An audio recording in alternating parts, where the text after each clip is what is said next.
Le 28 juin 2025, 10 drapeaux se sont levés à Ouagadougou et un seul nom a parcouru la salle.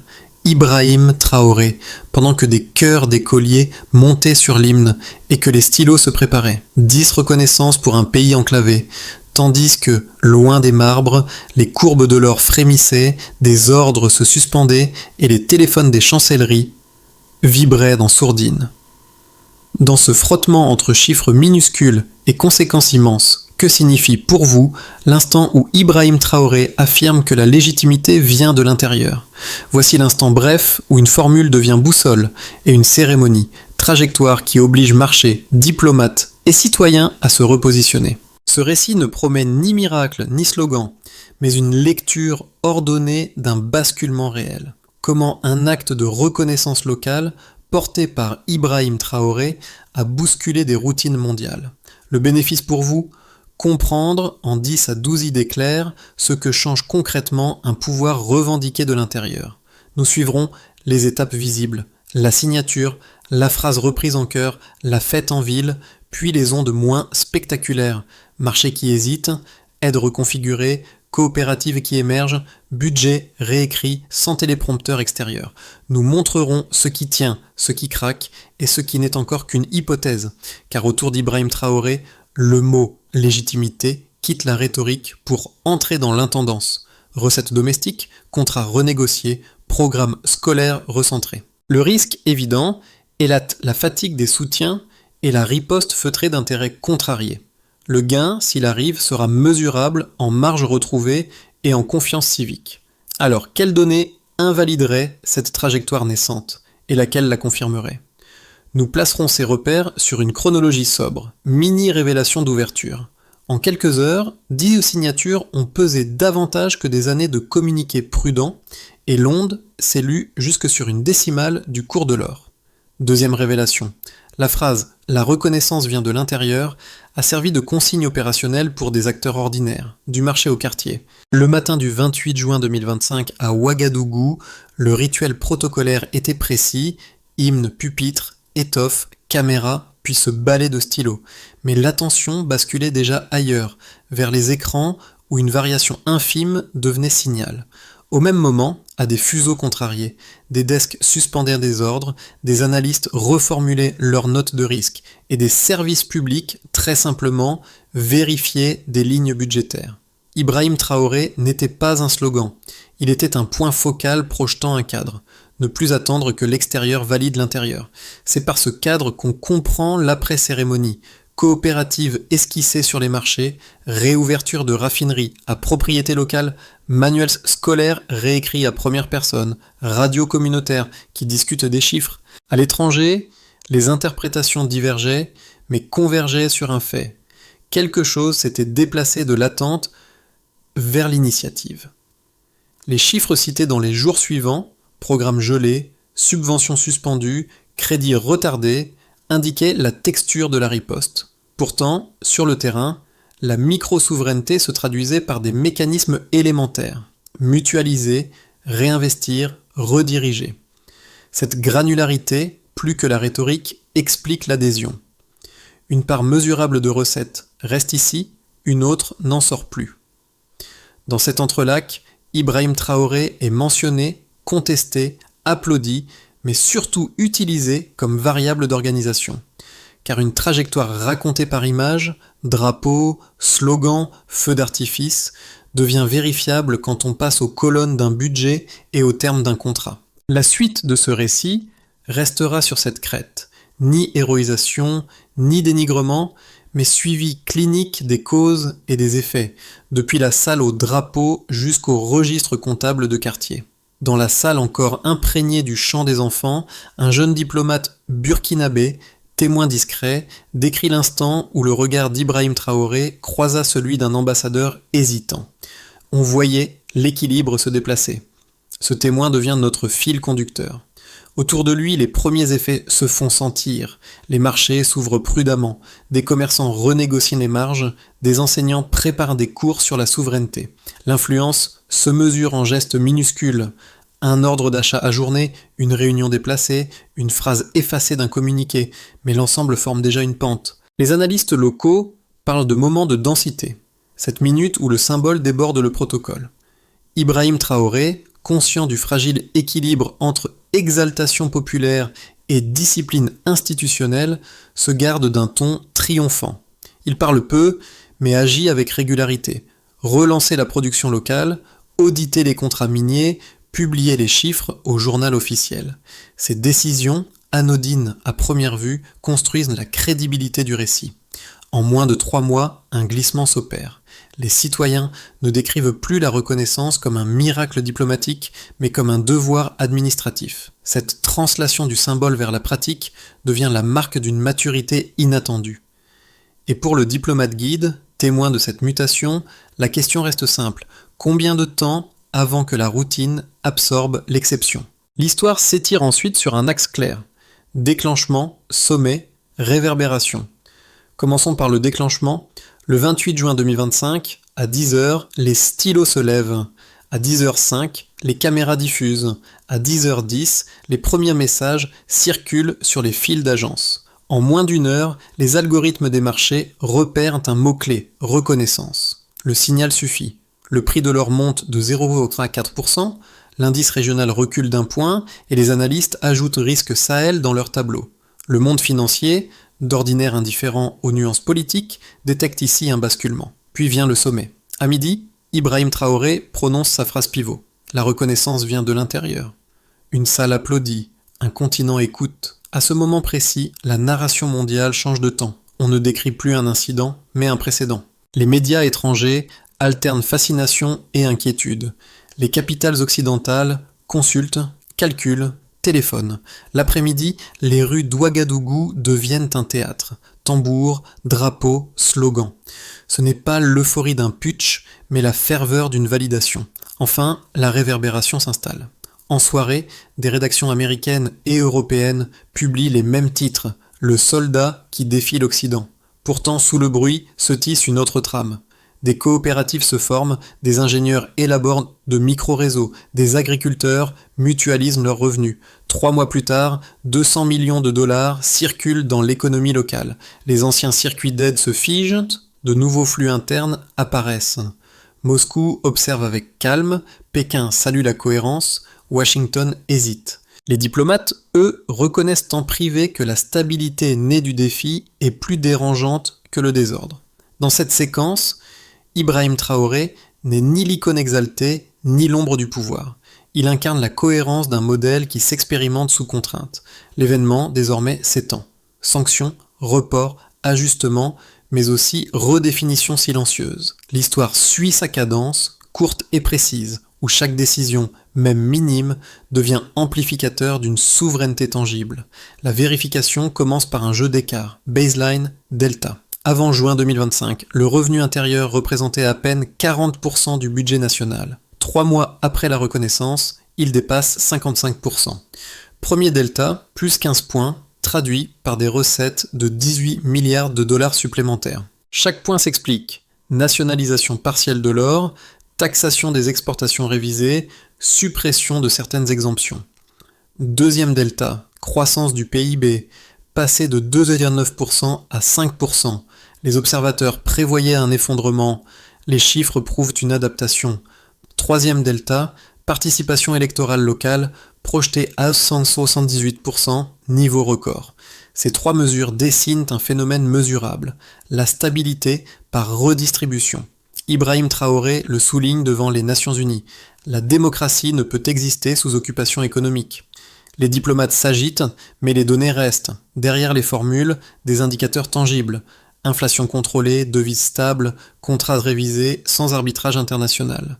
Les critiques occidentaux y voient une illusion statistique, arguant du gel de 480 millions de dollars d'aide. Pourtant, l'équilibre comptable penche vers la robustesse interne. L'effort fiscal domestique compense presque entièrement la suspension externe. Les analystes de marché l'admettent dans des notes confidentielles.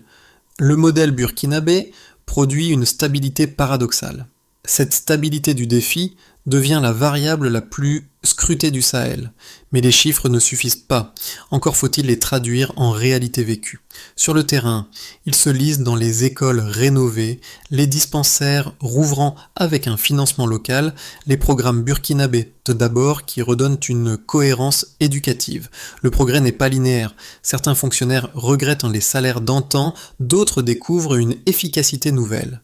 Ce basculement des repères économiques vers des pratiques locales constitue la véritable métrique de la légitimité retrouvée. Ibrahim Traoré apparaît à nouveau, non pour imposer une fois, mais pour rappeler la méthode, publier, contrôler, corriger. C'est cette discipline, plus que les chiffres bruts, qui soutient la narration. Les données, ici, cessent d'être l'arme du doute. Elles deviennent le langage du possible. Les critiques ne manquent pas. D'un côté, les sceptiques occidentaux avancent deux thèses. D'abord que l'élan souverainiste d'Ibrahim Traoré masque un autoritarisme latent. Ensuite que l'économie du Burkina Faso, trop dépendante des matières premières, ne peut soutenir une trajectoire d'autonomie durable. Les défenseurs du modèle, eux, opposent deux arguments inverses. La transparence budgétaire et la participation populaire atteignent des seuils inédits depuis 2 décennies. Premier point, la gouvernance. Oui, certains ministères se centralisent, mais dans un pays où les chaînes décisionnelles furent longtemps externes, cette recentralisation sert d'étape d'apprentissage.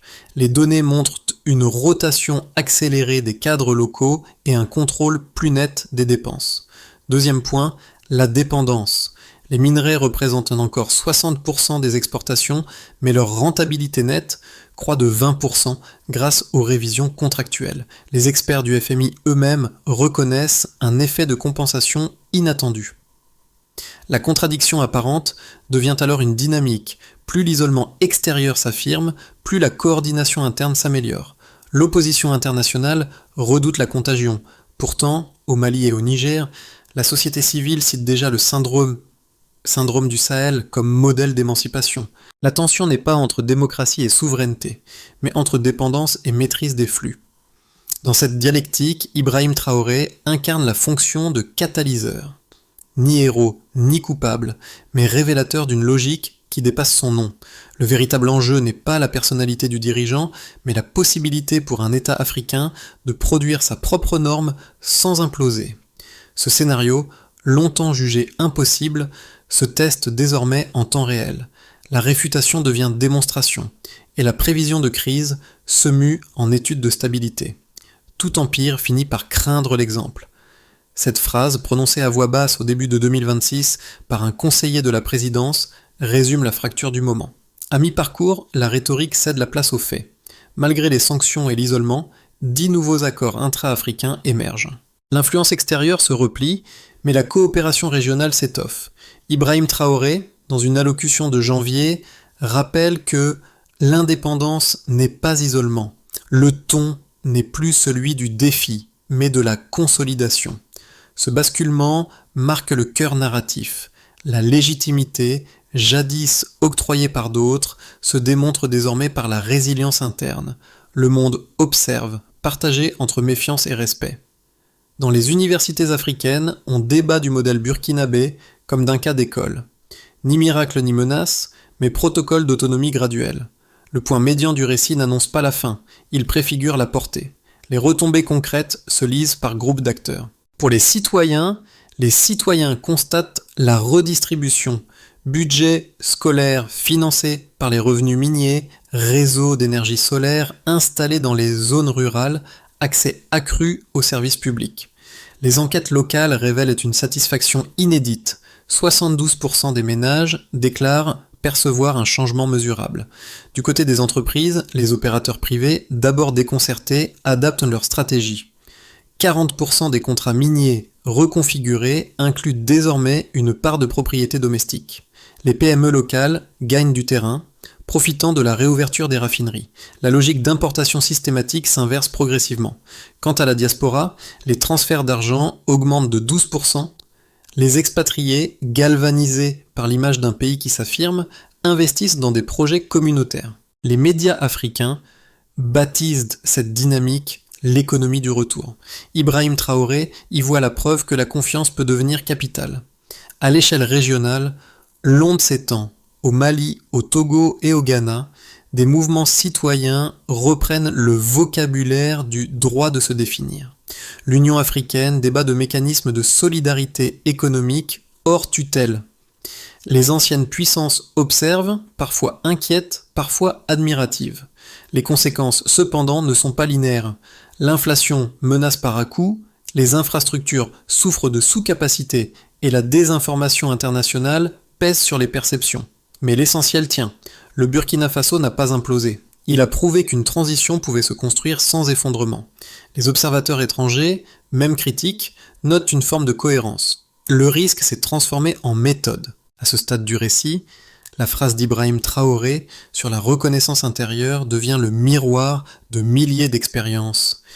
Enseignants, agriculteurs, artisans, tous participent à un modèle qui se cherche sans se renier. La souveraineté cesse d'être une abstraction, elle devient protocole quotidien. Et dans le monde, le regard porté sur le Sahel change. Non plus terre de secours, mais laboratoire de réinvention. L'horizon du Burkina Faso se divise en 3 scénarios, chacun plausible dans un monde où les forces d'influence s'entrechoquent. Dans le scénario de base, la trajectoire actuelle se stabilise. La croissance tourne autour de 85%, les partenariats régionaux s'étendent sans confrontation majeure.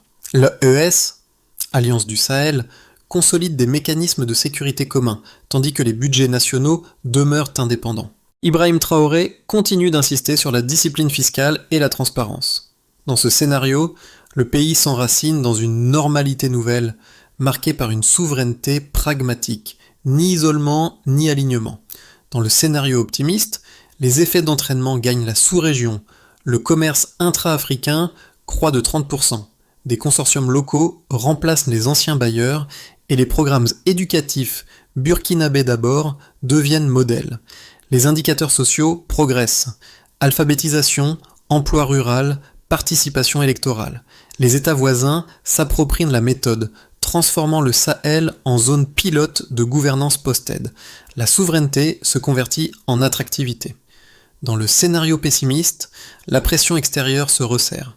Nouvelles sanctions, cyberattaques, déstabilisation monétaire. L'économie ralentit, les tensions internes montent et le projet de réforme fiscale s'enlise.